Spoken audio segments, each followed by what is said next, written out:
కూడా గెలిచి రావటం అండ్ అందులో విన్నింగ్ ఫినిష్ చేసి వచ్చాను. సో చాలా హ్యాపీగా ఉంది.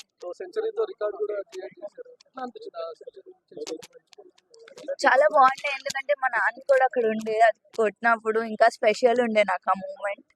అండ్ ఫస్ట్ సెంచరీ కొట్టినందుకు కూడా చాలా స్పెషల్ మూమెంట్ అది నాకు. లాస్ట్ టైం కాస్త నర్వస్ ఫీల్ అయిపోయినారు, నేను లాస్ట్ టైం అంత పర్ఫార్మెన్స్ షూట్ చేయలేకపోయినా అని చెప్పి, కానీ ఈసారి వరల్డ్ కప్ లో మొత్తం మీ పేరే వినిపించింది. సో లాస్ట్ టైం అంత ఆపర్చునిటీస్ రాలేదు, వచ్చినప్పుడు కూడా ఆడాను కానీ లాస్ట్ 3 runs ఉన్నప్పుడు అవుట్ అయ్యాను ఫైనల్స్ లో. ఈసారి వాట్ ఎవర్ ఐ గాట్, నేను నా బెస్ట్ ఇవ్వాలనుకున్నా, ఇచ్చాను. ప్లస్ ఆ ఫైనల్ రన్ కూడా కొట్టి రావాలనుకున్నా. సో నాట్ అవుట్ వచ్చాను. సీనియర్ టీమ్ లోకి ఎప్పుడు వెళ్తారు? ఎప్పుడు పర్ఫామ్ ఎప్పుడు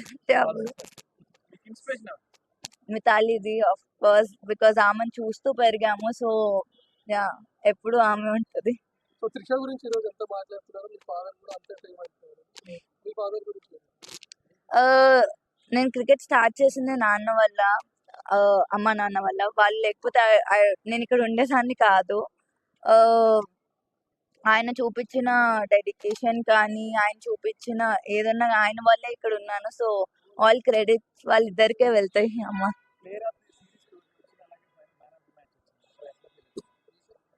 చాలా హ్యాపీగా ఉన్నానండి, బికాస్ లైక్ నేను ముందు చెప్పినట్టు లాస్ట్ టైం అంతా అంటే ఆపర్చునిటీస్ రాలేదు. ఈసారి వచ్చినప్పుడు చాలా నా బెస్ట్ ఇచ్చి ప్లేయర్ ఆఫ్ ద టోర్నమెంట్ అవ్వటం ఇంకా స్పెషల్గా. ఐ మీన్ అమ్మాయిలు కూడా స్పోర్ట్ ని ఒక కెరియర్ లాగా చూస్ చేసుకోవచ్చు, జస్ట్ నాట్ స్పోర్ట్ అన్నట్టు. ఇందులో కూడా మంచి కెరియర్ ఉంది, అమ్మాయిని పంపొచ్చు.